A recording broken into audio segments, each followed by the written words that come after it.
to American Education FM, everybody. I'm Dr. Sean Brooks. Hello, everybody. Welcome back. All right. I've got a lot of school-related stuff to bring up here.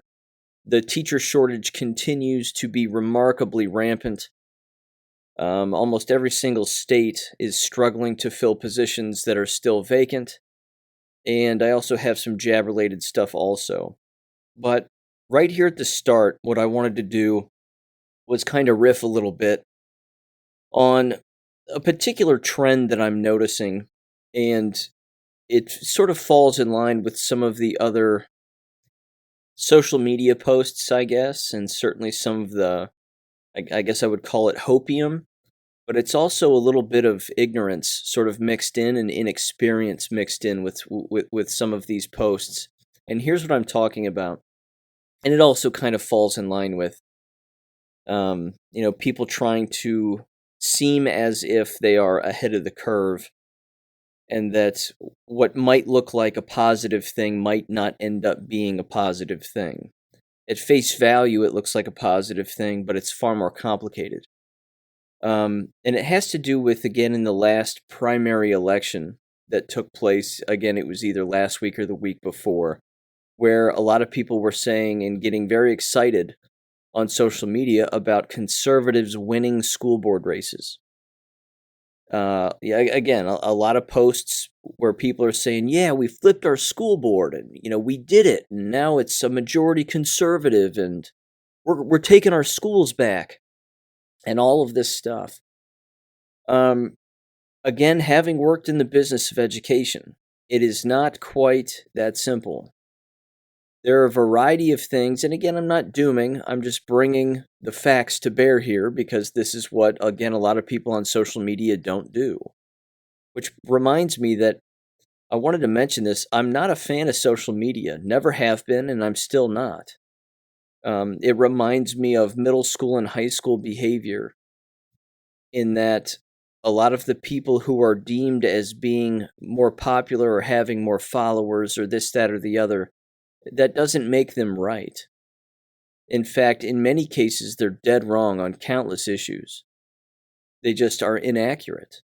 And education, unfortunately, is one of those subjects where, again, everybody feels as if because they've experienced it as a student, then they're somehow an expert in the particular field. I, of course, am not an expert, but I know more than someone who has never worked in the field about what goes on in education. So, again, it has to do with a lot of these social media posts where people are getting excited that they're flipping their school boards to so-called conservative members. The thing to keep in mind is that as an individual becomes a school board member, that's really only the beginning. And what you're likely to accomplish on a school board, even if you're in the so-called majority, involves really just being able to potentially, and I emphasize the word potentially, change some of the things that happen locally within some of the school buildings. For example, getting rid of some of the perverse books. This is something that a majority school board who claims to be conservative can easily do and get rid of. You as a school board, you go through the library, you look at all of the titles of all of the books, and you demand that they be removed. If they aren't removed, then you make a motion and a vote within a meeting to remove them. You put it on the agenda and you have them removed. If they fail to remove them, then you discipline the individuals who are in charge, label them with insubordination, whatever else, and then you fire them if you have to because they aren't doing what they're supposed to do.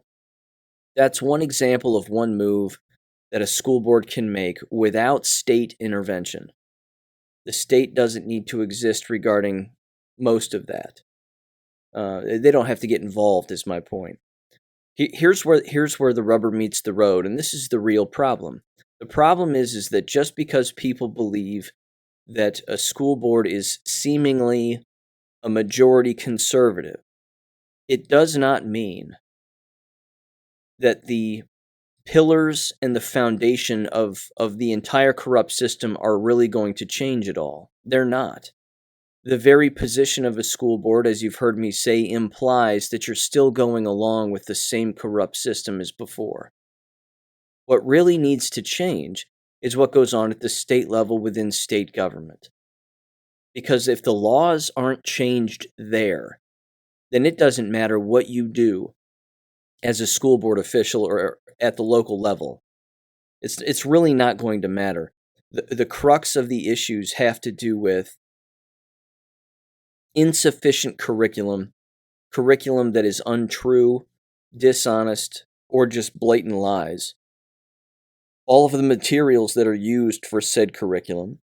And then, of course, the diversity, equity, inclusion, social emotional learning, critical race theory stuff, all those clubs and groups, a lot of those exist because there's state money or grants that are put to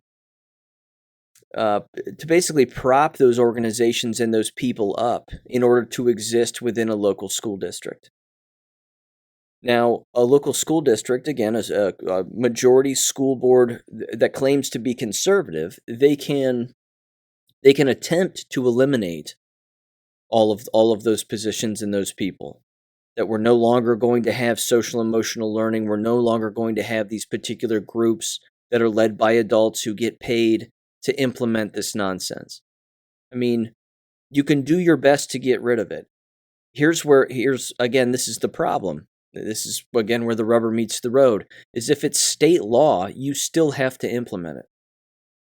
If the state says that you still have to implement it, then you have to implement it. Not to mention, if you're a majority conservative school board who has recently won an election and now you're in that position, or going to be in that position, you still have to remove a great deal of people within the district within a number of positions. Again, you've heard me say superintendent, HR director, treasurer, district office officials, even those gossipy secretaries. You have to get rid of them. Because if you don't, they're going to continuously come after you as school board members. They're going to file ethics violations. Parents will do the same.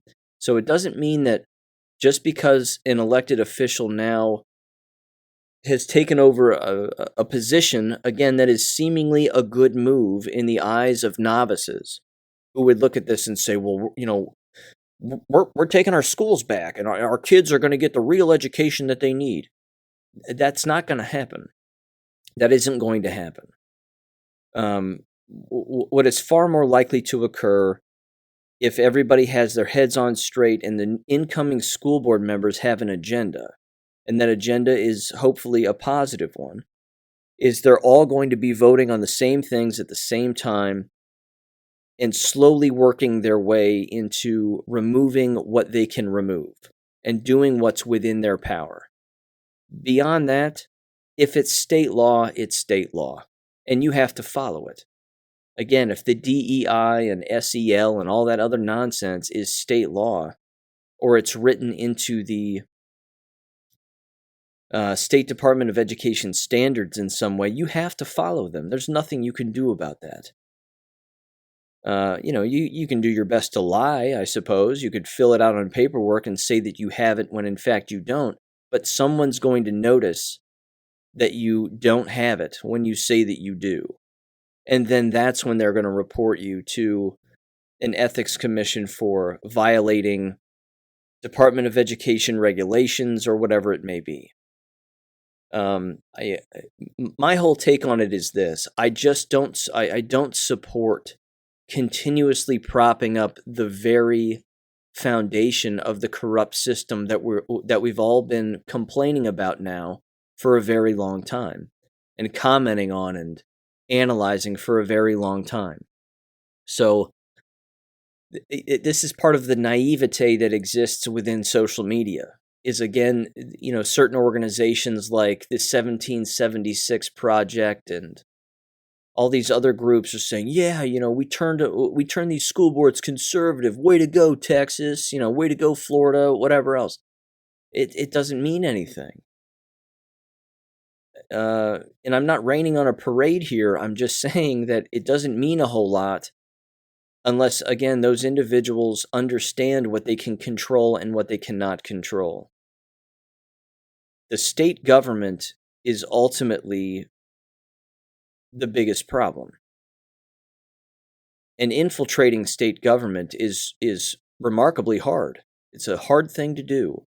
You've got to shake all the right hands. You have to shake them the right way.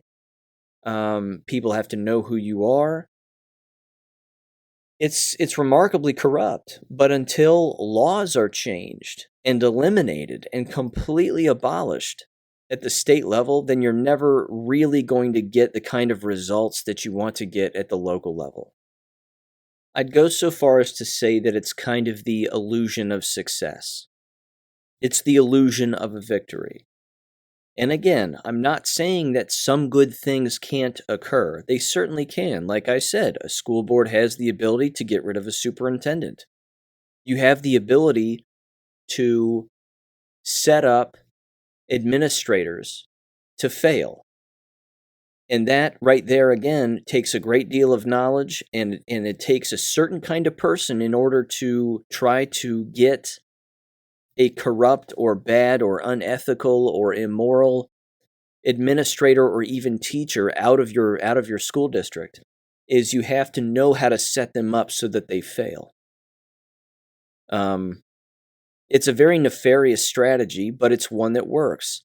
And again, a lot of these hard leftists are easy to set up because they're so, they're just so brainwashed in all of their methods and everything that they do. For example, the rainbow flags or the Antifa flags or the Black Lives Matter this or Black Lives Matter that, whatever organization or ideology that they want to push within their classroom.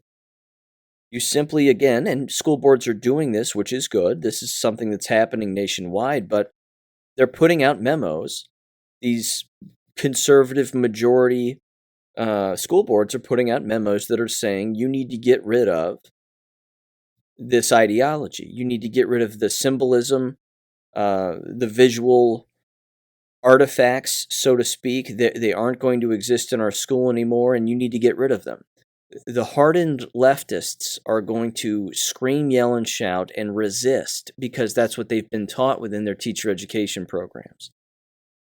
They've been taught to not think and just go with the hive mind, but if the people in power say something that goes against their firmly held belief, then they'll dig their feet in the ground and they won't budge. Well, contractually speaking, again, that's insubordination, which means you can fire them. You have to document all of this proof that they're not doing what they're supposed to be doing, that they aren't doing what they were told to do, that they were warned. Maybe they were even disciplined first, but they're continuously doing it. Then you can catch them. And then that's when you can fire them for insubordination because, again, that's a fireable offense. Fireable's not a word, but you get what I'm saying. It's an offense that a person can be fired for. But again, that mindset is usually one that the enemy has, and it's not usually one that a morally sound, ethical human being would have. My point is that you've got to fight fire with fire. You have to use their tactics against them. And as it turns out, it's legal. You can do these things. You can set these administrators up and these teachers up to get rid of them. Again, a lot of this, however, is just playing patty cake. It's playing patty cake inside of a burning building. It isn't going to solve anything in the long run because the entire business is collapsing. And there's just endless proof of that. Again, the teacher shortage is an issue I'm going to cover a little bit later in this episode because it's continuing to be massive. I just don't like the social media, like a hive mind, I guess it would be called. It's too much like high school. It's too much like the popularity contests in high school. Just because you're sitting at the cool kids table, so to speak, with tens of thousands or hundreds of thousands of followers doesn't mean you're right.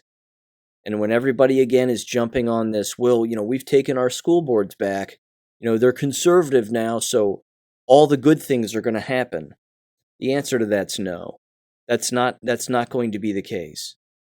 There's still state law that has to be followed, and you can lose your seat as an elected official and even be brought up on criminal charges anytime you want, or they want, I should say. Anytime that a complaining individual wants to bring a complaint your way, in many cases you'll have to vacate office. So again, I'm not trying to discourage people from being on school boards. I'm simply saying the business is collapsing, and continuing to inhabit the very positions that continue to prop up the system, I think, is a mistake. Again, a lack of participation is the easiest way to watch this entire thing crumble to the ground. That's it. It's a complete lack of participation. Because if all of the leftists, for example, are inhabiting these positions of school board members, as the collapse is continuing to happen and as the entire thing collapses, they can't blame it on anybody else. And yes, we're seeing them attempt to blame it on countless people and countless things. Well, people are moving out, and people are growing up, and demographics change, and this, that, and the other. I mean, they're coming up with 1,000 excuses. But it's happening on their watch. And again, anybody paying attention to this at face value can see that it's happening on their watch. I don't think you want to run into a collapsing building as it's collapsing thinking you're going to be able to save it. Because again, when it collapses, who are they going to blame? Are they going to blame all of these conservatives taking over these school boards, apparently? I mean, possibly. Yeah. Not to mention the layoffs. I mean, the layoffs that are coming as a result of not having enough teachers already and not having enough students is going to be immense. It's just going to be immense. So I just wanted to mention that and just kind of riff on that a little bit. It's not as simple as people think. It's far more complicated. And I didn't even get into the business of, again, changing curriculum and the real work that takes. That goes on at the state level, which means you have to infiltrate state departments of education and even the state representative's office and the Senate. And then, of course, you have to be able to get a governor to sign off on particular things, which is highly unlikely. Government is just too big. That continues to be the biggest problem. Keep in mind, historically speaking, even my own great-grandmother taught in a one-room schoolhouse. There was no government intervention. What was taught was hand-selected by the instructor. That was it. And they knew what they were selecting because it was pretty basic. But again, it wasn't basic if you go back and you read some of those old tests from the 1860s and early 1900s. Some of those tests are remarkably difficult. Even 70 years ago, some of the grade level examinations that had to be passed by students, students and even their teachers today couldn't pass them. They're remarkably tough. But that should just show you what they were actually teaching them, the kinds of things that they were teaching them as opposed to today. It's just too big. The corruption is too big that inhabiting, again, a local school board is not going to fix everything that ails the area. With that said, I also wanted to mention this because I saw this was apparently a thing too. And Project Veritas again, and James O'Keefe and that gang, they aren't free from criticism either. They aren't free from any of this criticism regarding them bringing up particular school-related issues and whatever else. They have apparently a school and curriculum mini-series coming out here in this week, I believe, if I'm not mistaken. And I know for a fact that a lot of the clips that they've already played are very old.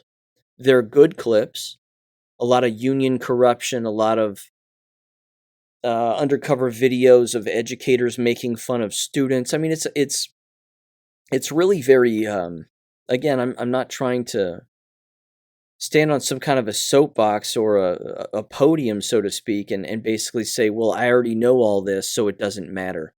That's not it. I mean, it's certainly for someone, and people are going to learn from it, which is a good thing. I hope that there's newer footage as opposed to some of the older stories that they've done. But hey, if a person watches those videos and it convinces them to leave their local school district and pull their children out and homeschool, then all the better. I'm all for that. But Project Veritas is opportunistic, to say the least, and they do what they do when they do it to try to, again, draw attention to themselves and get as much money as they can for all their pet projects and the different things that they do. And, it is what it is. But I'll certainly watch it, and I'll certainly pay attention to it, and maybe even reference a few things here along the way. But yeah, I don't think it's going to be earth-shattering information. it typically isn't from Project Veritas. It's usually a little late, in my opinion. It's a little late to the game. But again, I'm not criticizing it in saying that it's worthless. It's certainly not worthless. It's going to be valuable one way or another. It's certainly going to be for someone. Someone's going to watch it and listen to it and certainly enjoy it. And again, if it motivates them to pull their children out, so be it. Okay, shifting gears here slightly, but all still in the same vein here. Speaking of needing to pull your children out, this bounced on Gab last week. I believe the beginning of last week. And I was mesmerized when I heard this. Let me set this up. And again, this comes from Tommy Robinson's page. Again, not a huge fan of Tommy Robinson by any stretch, but this particular story, again, there's a little nuanced section within this audio clip that you're going to hear that is disturbing. And you've heard me mention this particular thing on a consistent basis. I would just call it a phenomenon. It's a very interesting phenomenon. It is one that fascinates the ever-living hell out of me. It fascinates me to no end, because I cannot for the life of me understand this wavelength. But it is a wavelength that is more common, I think, than we know. And it proves how deep the brainwashing goes. So before I play the audio clip, here's the text that sort of describes this. It says, Florida father Wendell Perez tells the state surgeon general that Clay County District Schools secretly transitioned his 12-year-old daughter without his knowledge and affirmed a male name and pronouns, which contributed to her attempted suicide in a school bathroom. It says the Perez family filed a lawsuit earlier this year against the school district, which has disputed the family's claims. Of course they have. And then it says similar lawsuits have been filed in California and Wisconsin.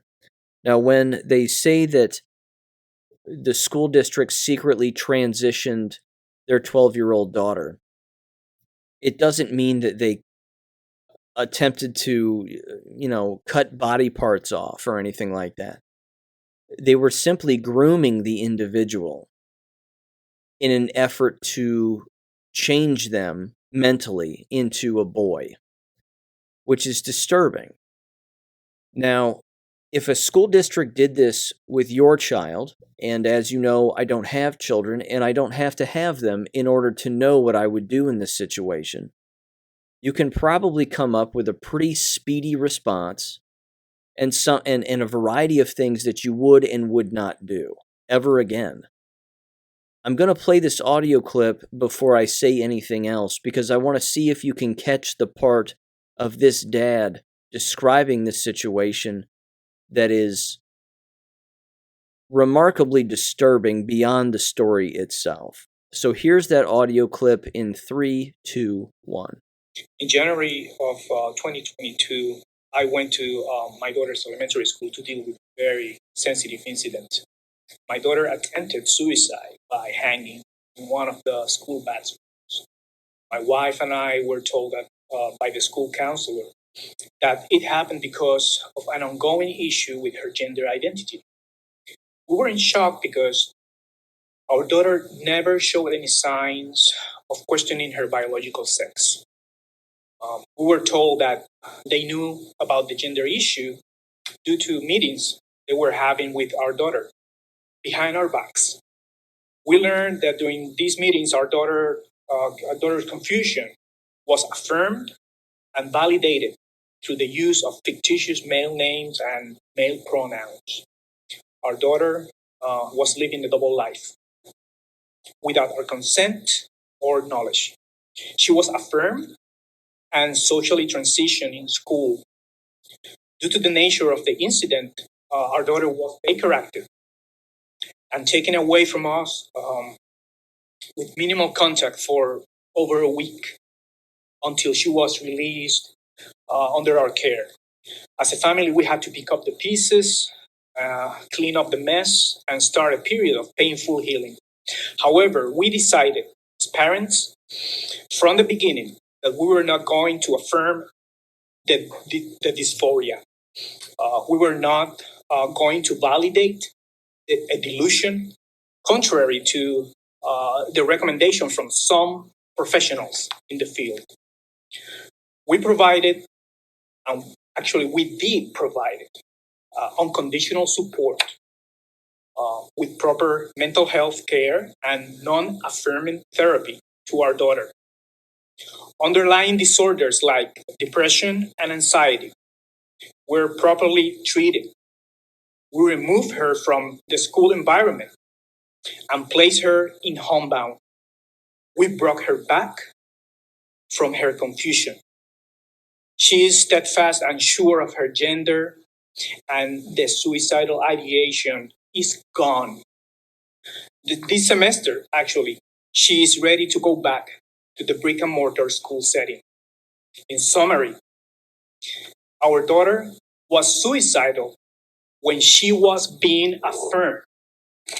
However, when she was brought back from that state of confusion, the suicidal ideation disappeared completely. Therefore, my daughter's case disproves the current narrative that the lives of children with gender dysphoria are in jeopardy if they do not get affirmed. If you validate one delusion, then what is next? They're actually sending their daughter back. They're sending their daughter back to either a public or a private or a charter school system instead of homeschooling, learning on their own in a safe environment. Again, this blows me away. It continues to blow me away. I don't know if there's any other examples I could bring up or metaphors that would describe this level of insanity. It's just like here locally again, you've heard me mention the LeMay family and their daughter who again was assaulted by a middle school business teacher. They're sending their daughter back to the same school building, because of friends and sociable and all of this other nonsense. It just continues to blow me away. Again, I'm certain they're probably not sending her to the same school in Florida regarding this just sexual grooming, blatant sexual grooming example, which was remarkably horrific. But why on earth would you send her back to an environment where there was even a chance that might happen again? That she would be around people, students, teachers, etc., who would be behaving in such ways.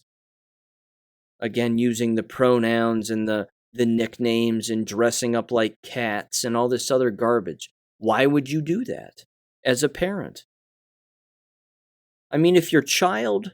Here's an example. It's absurd, but, it's an example. If your child was raped in the ball pit of a Chuck E. Cheese, would you take her to therapy, hold the people accountable, for the crime in the Chuck E. Cheese to then only go back to the Chuck E. Cheese once the therapy seemed to be successful? I mean, is that what you would do? Would that even enter your mind? Would you say to yourself, well, someday we're going to get back to Chuck E. Cheese as a family and play in the ball pit as the mechanical band, plays all their jams as we eat this god-awful pizza? I mean, is that really is that really the mind frame that you have as a parent?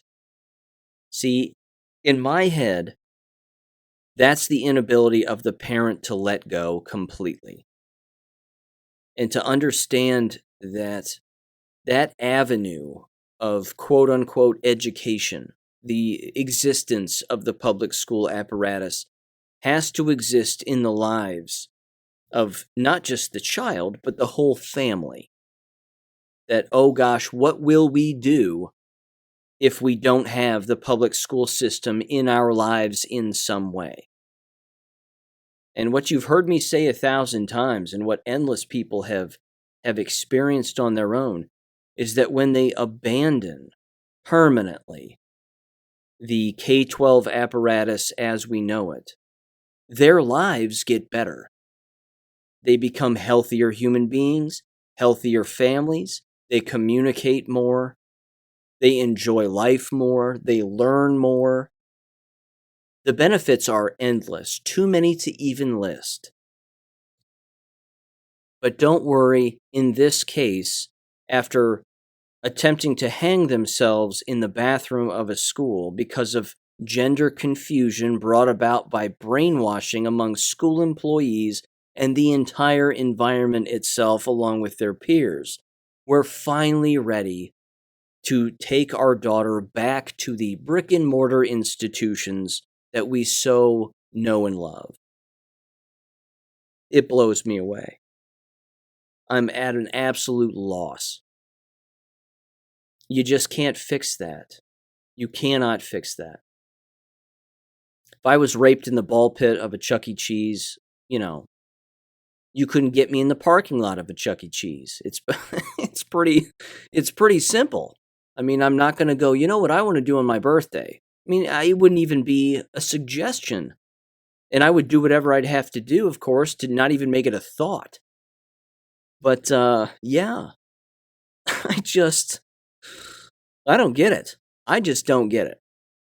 But it's something that, again, is continuing to happen with numerous families, even in the most extreme of cases. Much like you've heard me bring up the jab spectrum and all the reasons why people got the jabs and what's happening with them. This phenomenon is its own spectrum of a variety of different things. Endless options of what families are doing to alleviate these crises that they are experiencing with their own children.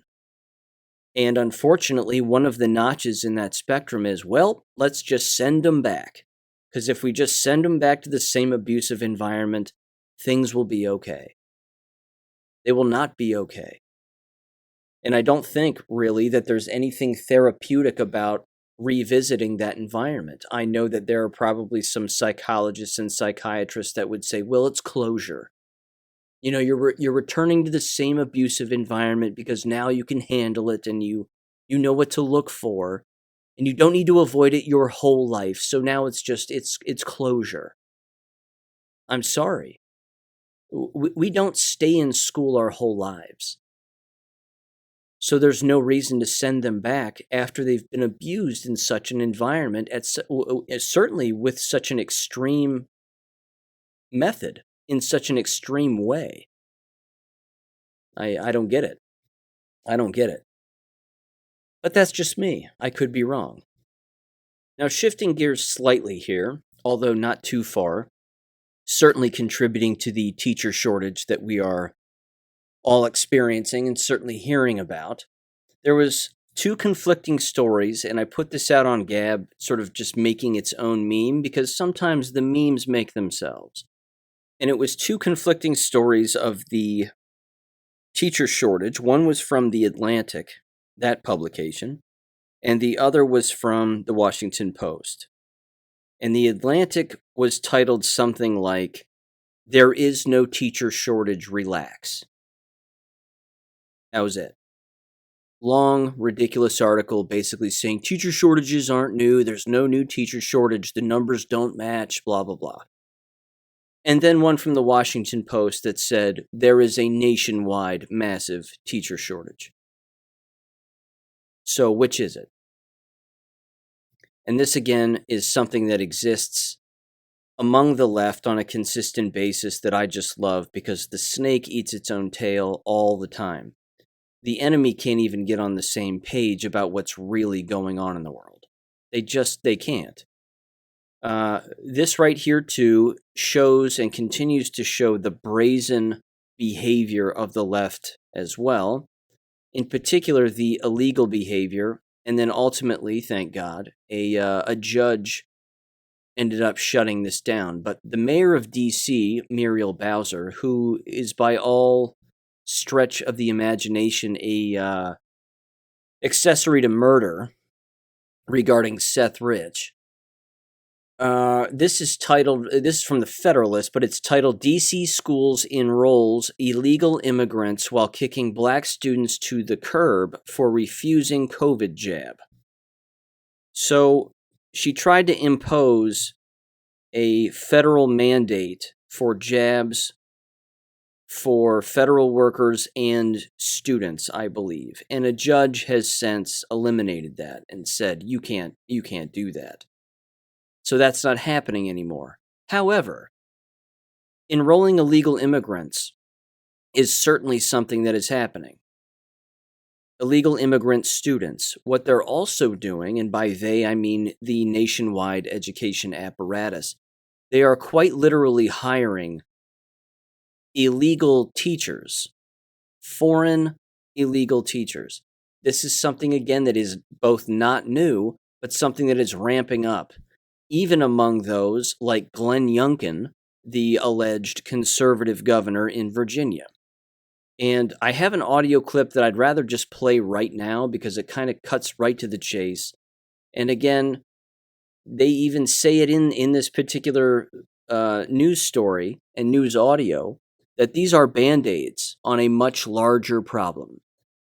But I would like everybody just to close your eyes and imagine what it would be like to have American K-12 schools filled with illegals and then filled with illegal teachers who are here on a temporary basis because they can't find enough American teachers to do the job. It's remarkable. And frankly, it sounds like a nightmare. It just sounds like an absolute nightmare. Because again, teacher education students have no idea what they're walking into. And I bet they're not planning on walking into a school building that's filled with illegals. But it is happening.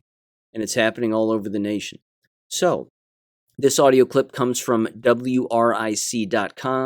ABC 8 News. It's titled "Governor Youngkin Fast-Tracking Plan to Reduce Virginia's Teacher Shortage." Here we go. Governor Glenn Youngkin says he's speeding up a plan to address a statewide teacher shortage. He says pay raises simply came too late. Capitol Bureau reporter Jackie DeFusco is live in the studio with what's being done. Jackie, how big is this problem? Well, Deanna, this year's numbers are not yet final, but the Virginia Education Association found that as of August 11th, there were more than 10,000 job postings at schools across the state. And those vacancy rates tended to be much higher in divisions with the largest share of Black and low-income students. As a longstanding teacher shortage appears to worsen in Virginia, Governor Glenn Youngkin says he's fast-tracking one fix. I was just meeting with a group of retired teachers who, in fact, want to come back and teach now and are having trouble getting their license renewed, and also some challenges with the retirement system's treatment of that. And so we've got a SWAT team working on it right now, and so I'm really hopeful that we can see immediate outcomes. With no set timeline for that step, a separate law allowing teachers licensed outside of the United States to come into Virginia's classrooms if they're approved for a provisional license. It's still not clear if any have been granted by the state, since that change took effect July 1. Senator Barbara Favola. I do know that some school systems had actually been doing this prior to my legislation. That's how great the need is. But the Virginia Education Association says these are Band-Aid fixes to a problem that stems from underfunding schools. The state budget approved earlier this summer includes a 10% pay raise for teachers over 2 years if localities pay their share. The raises that were passed in this budget are hugely important. I was frustrated that it was sent to my desk as late as it was in June. But despite promises from both parties, advocates say it still falls short of the national average. Favola says she wants Virginia in the top 5 states for teacher pay. We're not there yet, and we will have to put a lot more state funding on the table. And looking ahead, Senator Favola says state lawmakers may look at forgiving student loan debt for future teachers and allowing college students to get into the classroom during that last year of their degree. Live in the studio, I'm Jackie DeFusco, 8 News. This is all about pattern recognition, and I hope that the people, again, that are listening to this show on a consistent or semi-consistent basis are picking up on these patterns that these individuals are referencing as their so-called solutions. They all say that it's money, that the issue is money and pay raises, and they need to be in the top 5 in the nation for teachers' salary, and that's why people don't want to be teachers. Ladies and gentlemen, when you have 10,500 people who aren't working within the state's education system in all of the schools, that's not fixed with money. That's not a money thing. They're looking at the landscape as human beings, and they're saying, this place is dangerous, this place is immoral, I want nothing to do with it. It's too hyper-political, no chance, I'm out. And they leave. They leave. And for the governor of Virginia to actually bring up, and he's lying. I mean, let's not sugarcoat this. He's lying because he's a liar. When he says that they're having a hard time getting through the red tape when it comes to having retired teachers return from retirement to then re-enter the classroom, make another salary, and continue teaching, that he views that as being a viable solution to the teacher shortage. Number one, that doesn't fix anything. That's not fixing the problem. And number two, actually, there's multiple numbers on this. Number two, what retired teacher in their right mind would want to return to an American classroom in this day and age? Number three, I guess for number three, you can bring in money and you can say, well, how much money are they going to be making? Not to mention, with their years of experience, where do they start? Are they starting at the top of that pay scale because they're a retired teacher, or are they starting back at the bottom as a novice? Why would they want to start as a novice and make a novice entry, an entry-level salary as a retired veteran teacher? Why would they want to do that? If that's one of the scenarios that exists, that makes absolutely no sense. Number four, is the individual a masochist? Is this the mind frame of the individual that would leave retirement to re-enter the education system? I don't get it. Again, their fixes are not fixes. They're consistently trying to pick up mercury with a fork because they have no idea how to fix this problem. 10,500 people in the state of Virginia. I mean, that was the number of vacancies, job openings, just based on the Virginia Education Association alone as of August 11th. It's incredible. And I might add, it continues to prove my point that they were even interviewing a state senator, and they were saying, well, it's all about money, and we just need to get as much money in the pockets of teachers as humanly possible, and it's all about pay raises, because that's the thing that will shut up the sheep, is just a little bit more money. That's not the problem. The problem is they're being jerked around, they're being lied to. Everybody's been abused in these environments. Again, as I've beat this dead horse a million times, it's arguably the most abusive environment outside of a hospital. They're just incredibly violent, but not because of school shootings. They're incredibly violent because of the general workplace environment, the general malaise that exists within the environment itself. Again, the lying, the manipulation, the gaslighting, all of that. All of that is such a huge problem that's the real reasons why individuals are leaving, and ultimately, of course, not becoming education majors at the college and university level, which, as you've heard me say, the candle's burning at both ends, and the dam is drying up. It's just drying up. This right here is a post. I wanted to read this too, because this also, again, it brings in the higher education element, and it's 100% accurate. This is a post that was on GreatAwakening.win, I believe last week, if I'm not mistaken, but I took a screenshot of it, and I want to read it right here. It's titled, "In our war to restore our republic, we have informed people about big media, big government, big tech, and big pharma. We should throw in one more. Big education, especially at the university level." So here's what it says, quote, "The colleges in our nation have been heavily infiltrated by globalist, libtard academics who indoctrinate our kids and bilk them financially on top of it. For years, kids have been told that they need a college degree to succeed in life. We now know this is not true. With the cabal's college debt forgiveness in the news recently, which is completely illegal, by the way, and is not going to happen, I have to ask why a student would have to build up a six-figure debt to get an education, quote unquote.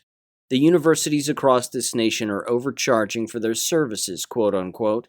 Allow me to cite one micro example.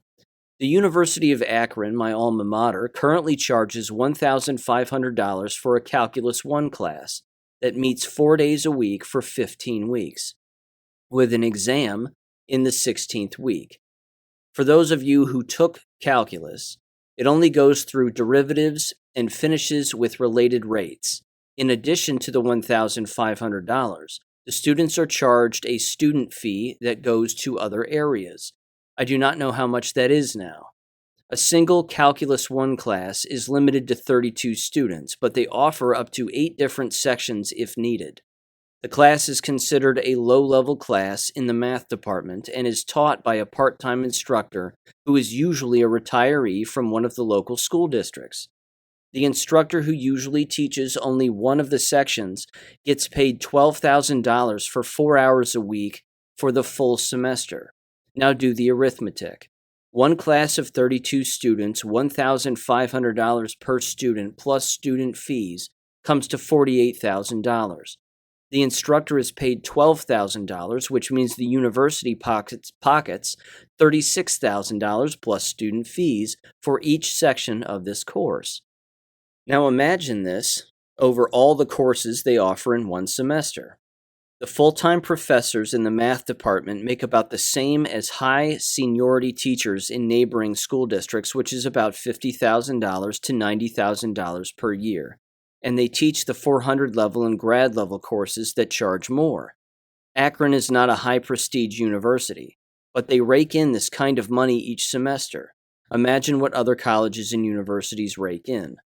And they said, friends, we need to add big universities to the problem of this nation that needs to be fixed. There is a reason fewer and fewer are attending college these days, unquote. I completely agree. And as you've heard me say this too, more specifically, I guess, within teacher education departments, they never concern themselves with what they're teaching, why they're teaching it, and what the long-term ramifications are for the student when it comes to the profession of education. Because this has been studied. It's been peer-reviewed, it's been published, it's not new, the information is out there. that teacher education students are spending more time learning about the alleged profession and allegedly learning about the profession than they will actually be spending time in the actual profession itself. But see, even I have brought that up to professors in the past, back when I was interviewing to actually be a professor. And it, of course, didn't work out. Thank God for it. But that was something that I would bring up. I would say, so how's your student enrollment? And they'd say, well, it's better than we thought. And, they kind of sugarcoat it. And I'd go, well, how much time do you spend teaching them about the actual job and the profession and, things of that nature that can actually keep them within within the job and within the profession? On a semi-regular basis, I would hear from these professors, and they would quite literally say that it's not their concern, that they don't care. If they get a job when they end up leaving, then that's the only parameter that they're concerned with. And they stick their chests out, and they're rather proud of that. Well, all our graduates get hired, and that means that we're successful. Ladies and gentlemen, the K-12 apparatus would hire a stool, an actual four-legged stool, to be a school teacher if it had to. It would hire a bag of sand if it thought that the bag of sand could manage a class and, pass out papers. It just wants a heartbeat. But when the teacher education departments and the university apparatus is using that as their measuring stick of success, that right there should show you that that's the largest problem. They say, well, we have an almost 100% higher rate from our graduates, and, well, we've done our job, and then they rub their hands and, they say, well, we're out, so whatever happens to them from here on out isn't our fault, it's their fault. That is quite literally the approach they take. But they ignore all of the proven facts of what is taught, what is not taught, all of the problems that exist within the K-12 apparatus, and as you heard me say at the very beginning of this episode, how the entire thing is built on a foundation of lies and corruption that cannot be fixed at the local or even university level. So it's not something that can get fixed here because, again, that would require very competent and knowledgeable people to know what the real problem is. It's not teacher pay. That's not the issue. It's everything. It's everything else that I've consistently brought up on this show. And what we're going to start seeing now in the near future, it's certainly happening now, but we're not hearing about it with any regularity. And it's certainly not making the mainstream media, is the elimination of teacher education departments. Because if local school districts have less to pick from, and they already do, the teacher education departments are typically the ones at the university level that don't last. They're the ones that get plucked first when it comes to elimination. The business departments stick around, the management, the economics, all of that sticks around and will typically last until the very last person leaves the university institution. But it's the teacher education departments, along with all the gender studies nonsense, that's typically the first to go. And, you can't fix a K-12 problem if you have nothing to pull from. And they already don't have anything to pull from just based on a qualification and competence standpoint. So, yeah. That's a massive problem. Not gonna get better. Okay. With that said, on to jab stuff, and there's a great deal here. Let's see. First of all, the expose has an article here that's interesting, and certainly statistics based, and it needs to be brought up. It is titled, "Government Data Reveals 254 million vaccine refuseniks, quote unquote, across the United States and the UK, as 3 in every 5 people refuse a single or further dose of the COVID-19 vaccine." There's some interesting charts here, so allow me to read them. This first says, as of August 25th, 2022, the Centers for Disease Control provides the following data, assuming they can be trusted, of course, on COVID-19 vaccinations in the United States. It says the total number here for individuals in the United States, at least one dose is approximately 262,323,837, which is approximately 79% of the population has received one dose. Data for dose 2, which would be considered fully vaccinated under the CDC's parameters, makes up approximately 67.4%. It then says for those who have received a third dose that they make up approximately 48.4% of the population in the United States. And then a fourth dose is approximately 33.2%. So again, what's interesting about this is that even though it might be touted in one direction as simply saying, well, look at all of the people who aren't receiving more doses. Ladies and gentlemen here, the damage is already done. The damage is done. If we have, 360 million, give or take, or is it 380? Something like that. Million people in the United States. If you have if you've got 67.4% of the population that's taken 2 doses, that's not good. That is, as people have said online, that's a civilization collapse right there. Again, time's going to tell on this one, but these numbers are not good by any stretch. In fact, that brings me to this. I have 2 more things that I want to read here. The first is an email that was sent to me by a listener who has sent me some other information in the past. Very perceptive individual and doing an incredible job of gathering information from their clients. This particular individual, again, is a brick mason by trade, and they have a number of clients, as they say in this email to me, that include, of course, businesses and doctors and lawyers and what have you. I'm just going to read this, and then you can just let this fertilize wherever you'd like. But it's legit, without a doubt. Keep in mind, this is one person, and this is one person's perspective on what's been going on and the people around them. And then I have another post from Great Awakening that kind of breaks down a lot of the medical apparatus and what's really been going on within that as well. And again, some of it's shocking and some of it not. But here's the email. It says this, quote, "Good morning, Dr. Brooks. I just wanted to shoot you a little update. It says, I believe I had already told you that I had a bunch of clients getting sick after taking the vaccine, quote unquote. As of today, August 27th, 2022, I have 30 clients that I work for. Out of the 30 families, all except 2 of them are fully vaccinated. Out of those 28 families that are fully vaccinated, every single one of them have gotten COVID, quote unquote, since their vaccines, quote unquote. Out of the 28 families that have gotten sick after their vaccines, quote unquote, 2 individuals have already died. One just had brain surgery yesterday to drain all the blood off the brain. 2 individuals are in ICU for heart issues, and 2 have rapidly advancing dementia to the point where they have to have a sitter. 16 individuals, aside from the aforementioned, have had to stay in the hospital overnight. All of these families were in good health before all the shots. 80 individual people in all, and this many have been ill, and 2 deaths.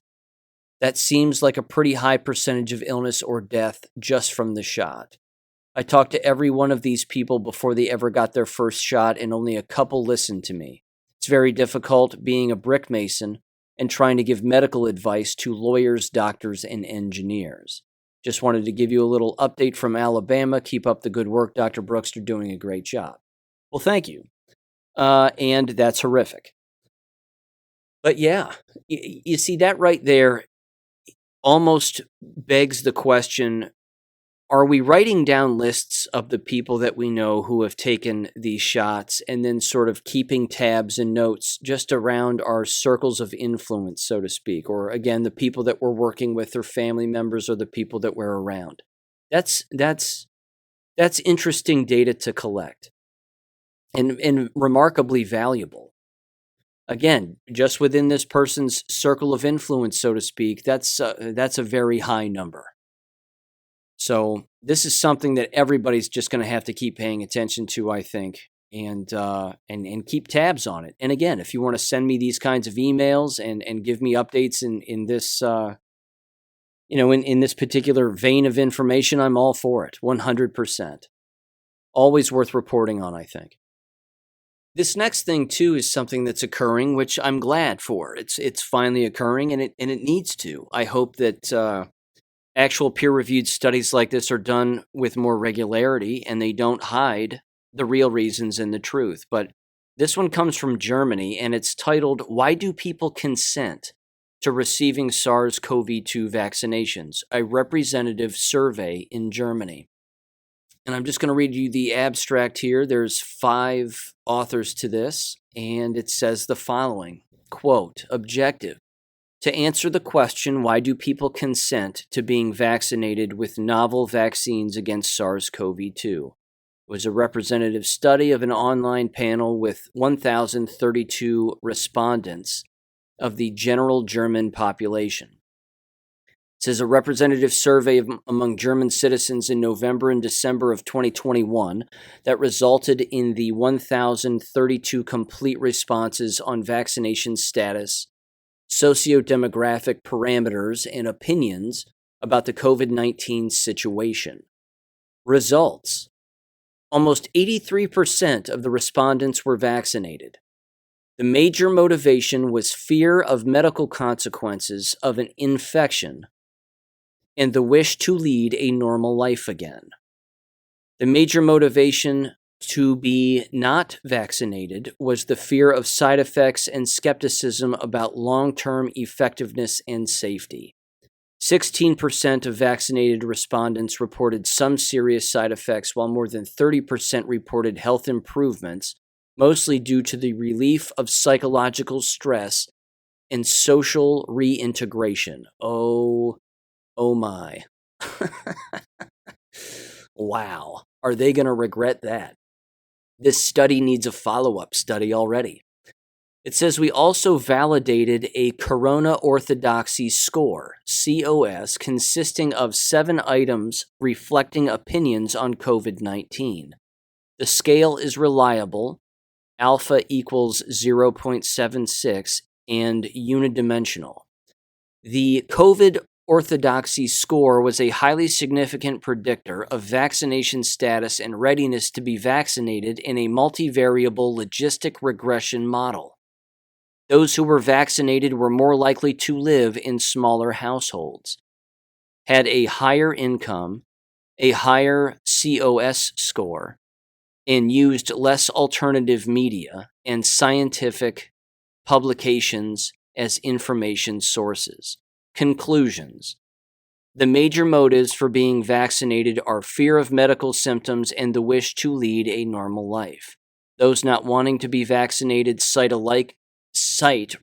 lack of knowledge regarding long-term safety and side effects as reasons. This can likely only be overcome by careful and active long-term efficacy and safety monitoring." Unquote.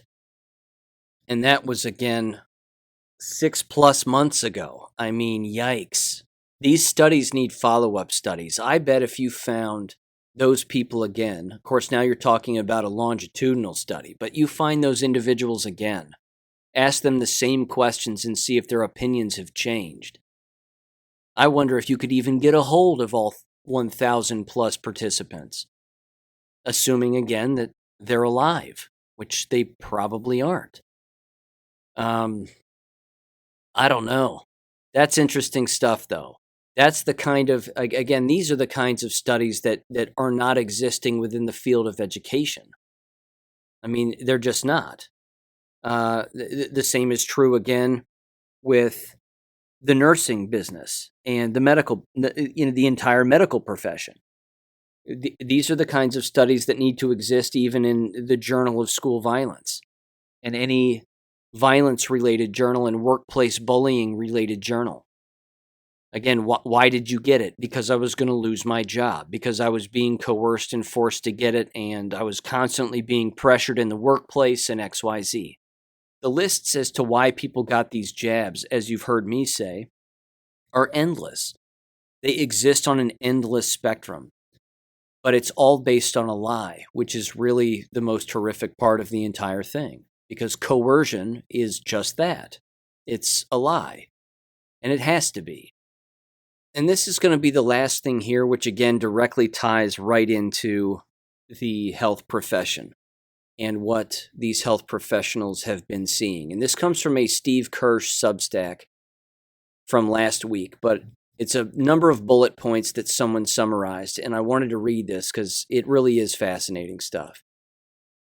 It's titled, Steve Kirsch created a forum to ask healthcare workers about what they are seeing. It's everything you feared and then some. It says the following, and I believe the article was titled Silenced Healthcare Workers Speak.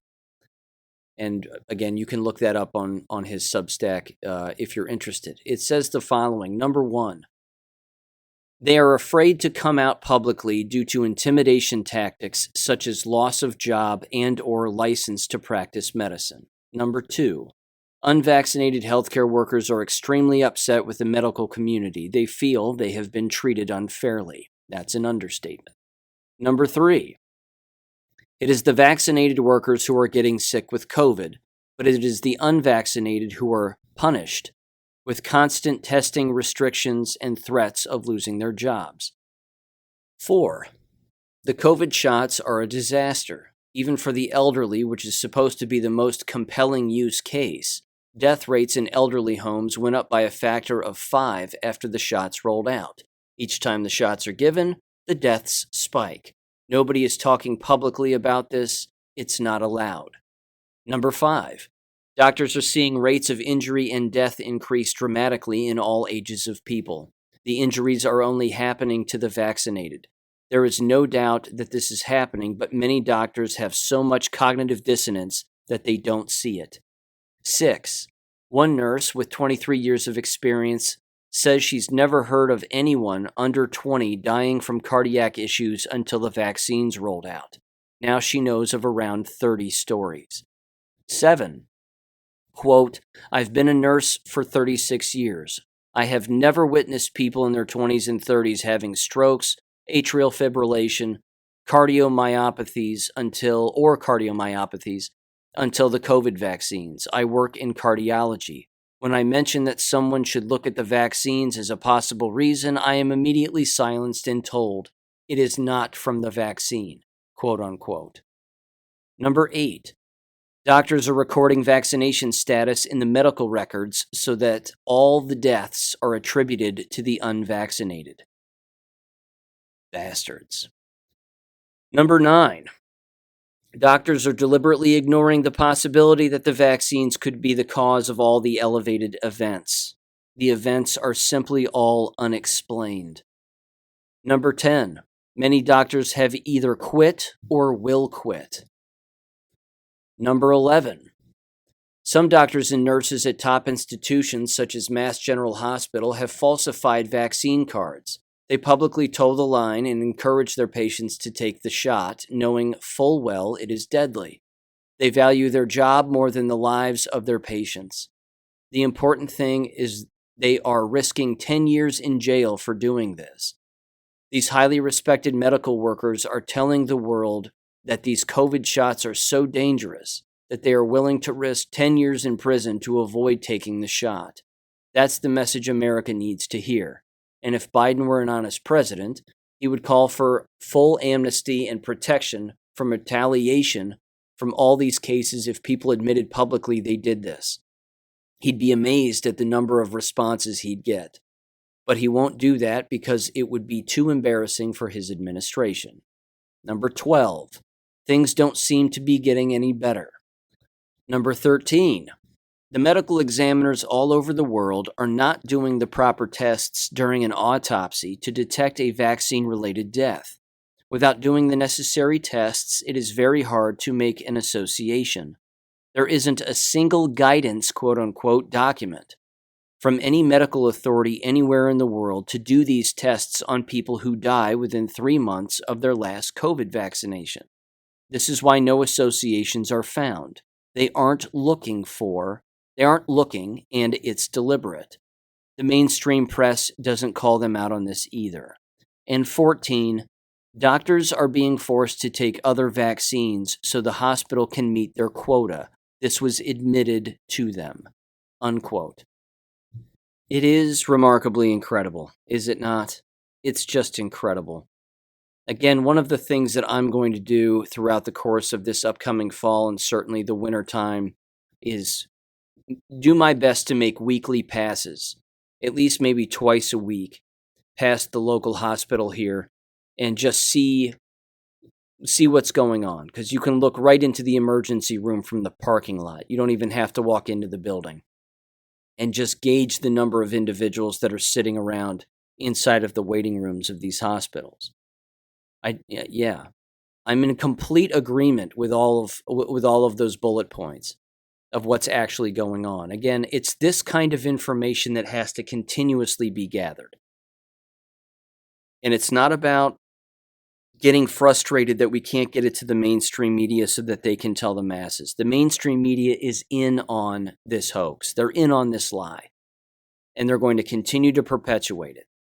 Again, I went back and found the clips of Sean Hannity, as even Dr. Robin McCutcheon mentioned, of Sean Hannity backtracking and going, now look, I didn't tell anybody to take the vaccinations. I want to be clear. He's lying through his teeth.